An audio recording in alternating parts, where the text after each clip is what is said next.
JBM company यानी कि जय भारत मारुति में आज लोअर सर्किट लग गया। आज इस स्टॉक में 5% की जबरदस्त गिरावट देखी गई। ये जेबीएम का स्टॉक 139 रुपए के आसपास लोअर सर्किट जोन में दिखाई दे रहा है। तो दोस्तों सबसे बड़ा सवाल ये है कि आखिर ये स्टॉक क्यों गिरा? क्या इस कंपनी का जो रिजल्ट है क्वार्टरली वो खराब आया है या सही आया है, और इस कंपनी के मालिक फाउंडर कौन है, और इस कंपनी का बिजनेस मॉडल कैसा है, और साथ ही साथ इसके फाइनेंशियल पोजीशन कैसा है, और इसके टेक्निकल सपोर्ट और रेजिस्टेंस क्या कर रहे हैं, इन सारे सवालों का जवाब इस वीडियो में देंगे। तो दोस्तों वीडियो में अंत तक जरूर बने रहिएगा, क्योंकि बीच बीच में और वीडियो के लास्ट में कुछ ऐसे इंपॉर्टेंट पॉइंट है जो आपको बताएगा कि ये शेयर में अभी इन्वेस्ट करना चाहिए या नहीं। सारे सवालों का जवाब इस वीडियो को पूरा देखने में मिल जाएगा। चलिए वीडियो को शुरू करते हैं बिना किसी देरी के। तो सबसे बड़ा सवाल ये है कि जेबीएम यानी कि जय भारत मारुति काम क्या करती है, इसके बिजनेस मॉडल क्या है, इसके बारे में अगर समझे तो यह कंपनी ऑटोमोबाइल मैन्युफैक्चरर के लिए ऑटो कंपोनेंट्स असेंबलीज बनाती है। इसके जो मुख्य प्रोडक्ट्स हैं वो हैं एग्जॉस्ट फैन सिस्टम बनाती है, seat metal components, welded assemblies, fuel filler system, suspension related components, body in white components, ये सब इसके मुख्य कंपोनेंट्स हैं जो ये कंपनी खुद बनाती है। यह कंपनी खुद कार बेचने वाली कंपनी नहीं है, बल्कि ऑटोमोबाइल मैन्युफैक्चरर के लिए खुद ऑटो कंपोनेंट बनाती है। और इसका मटेरियल सप्लाईज का जो महत्वपूर्ण कनेक्शन है वो खुद मारुति सुजुकी से है। Maruti Suzuki India limited JBM में लगभग 29% की हिस्सेदारी रखती है, और जय भारत मारुति में प्रमोटर्स होल्डिंग कुल मिलाकर 59% के आसपास है। इसलिए इस कंपनी का मारुति सुजुकी के साथ स्ट्रेटेजिक रिलेशनशिप कंपनी की सबसे बड़ी स्ट्रेंथ में से एक है। अब दोस्तों सबसे महत्वपूर्ण बात, इस कंपनी के ऑनर यानी कि मालिक कौन है। जय भारत मारुति की बात करें तो इस कंपनी का कोई एक इंडिविजुअल मालिक नहीं है, यह एक लिस्टेड कंपनी है। अगर दोस्तों सबसे इंपॉर्टेंट बात बताएं तो इसमें सबसे महत्वपूर्ण जो शेयर होल्डर है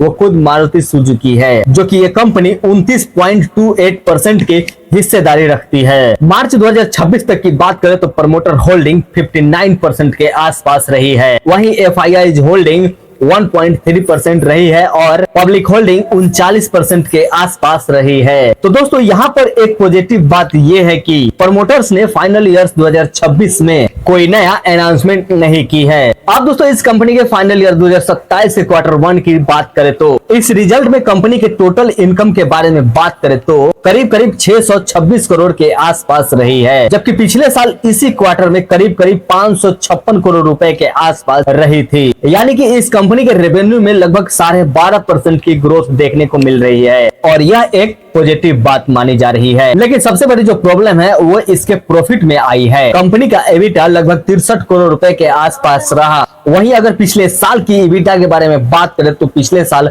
65 करोड़ रुपए के आसपास था, और इसके ईबीआईटी भी लगभग 38 करोड़ रुपए के पास रहा है, जो कि पिछले साल 44 करोड़ रुपए के आसपास था। और दोस्तों सबसे महत्वपूर्ण बात करें इस कंपनी का पीएटी यानी कि नेट प्रॉफिट की, तो ये 21 करोड़ 20 लाख रुपए के आसपास रहा है, जो कि यही पिछले साल लगभग 23 करोड़ रुपए रहा था। यानी कि इसके नेट प्रॉफिट में लगभग 8% की गिरावट आई है। यही सारे पॉइंट है जिसे मार्केट ने नेगेटिव वे में ले लिया। अब दोस्तों इस कंपनी के फंडामेंटल एनालिसिस की बात करें तो जो सबसे महत्वपूर्ण है, लेटेस्ट अवेलेबल डाटा के अनुसार कंपनी का मार्केट कैप जो है 1500 करोड़ से लेके 1800 करोड़ रुपए के आसपास है। वहीं इस कंपनी का बुक वैल्यू 64 रुपए प्रति शेयर के आसपास बनी हुई है। उसके बाद इस कंपनी के आरओई यानी कि रिटर्न ऑन इक्विटी की बात करें तो ये 22% के आसपास बनी हुई है, और इस कंपनी के आरओसी जो है 16 से 17% के आसपास दिखाई दे रहे हैं, और फाइनल ईयर 2026 का पी करीब लो टीन्स रेंज में रहा है। इसका मतलब ये हुआ कि कंपनी का वैल्यूएशन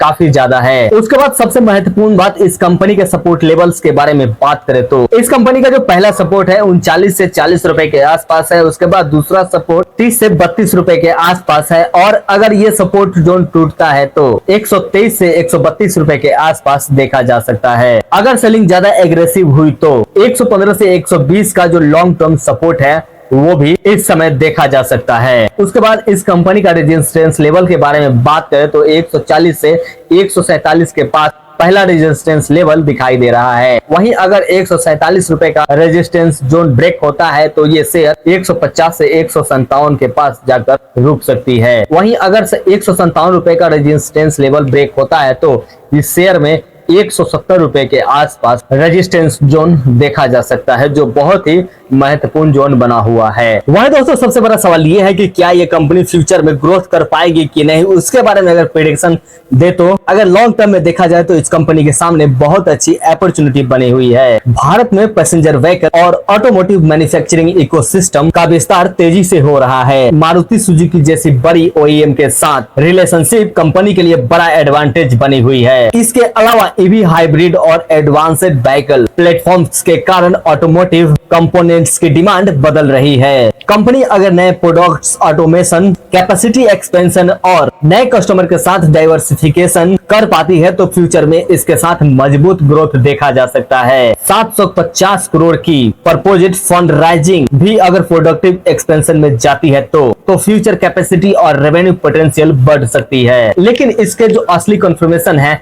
आने वाले क्वार्टर्स में ही मिल पाएगी। तो दोस्तों अब इस कंपनी का फाइनल प्रेडिक्ट के बारे में बात करें तो इस कंपनी का जो बिजनेस है काफी अच्छा है और इसका सीधा कनेक्शन मारुति सुजुकी के साथ और मजबूत बनाता है। इस कंपनी का जो प्रमोटर्स होल्डिंग है वो भी मजबूत दिखाई दे रहा है और फाइनल ईयर 2026 का फाइनेंशियल परफॉर्मेंस भी काफी अच्छा रहा था। लेकिन शॉर्ट टर्म की बात करें तो इस कंपनी का जो पिक्चर है काफी कमजोर दिखाई दे रहा है, क्योंकि क्वार्टर 1 फाइनल ईयर 2027 का रेवेन्यू में करीब 12.6% बढ़ा है, लेकिन इसके जो पीएटी है वो 8.1% गिर गया है। इस कंपनी का जो लॉन्ग टर्म बिजनेस है वो काफी ज्यादा पॉजिटिव माना जा रहा है, लेकिन इस कंपनी के क्वार्टरली मार्जिन्स और प्रॉफिट ग्रोथ मॉनिटर करना बहुत ही जरूरी है। अगर यह स्टॉक 170 रुपए के आसपास स्ट्रॉन्ग वैल्यू के साथ ऊपर आता है तो इसमें एक ट्रेंड इंप्रूवमेंट माना जा सकता है, और अगर ये स्टॉक 139 से नीचे सस्टेन करता है तो इसका डाउन साइड रिस्क बढ़ सकता है। दोस्तों स्टॉक मार्केट में सिर्फ गिरावट देखकर खरीदना और सिर्फ तेजी देखकर बेचना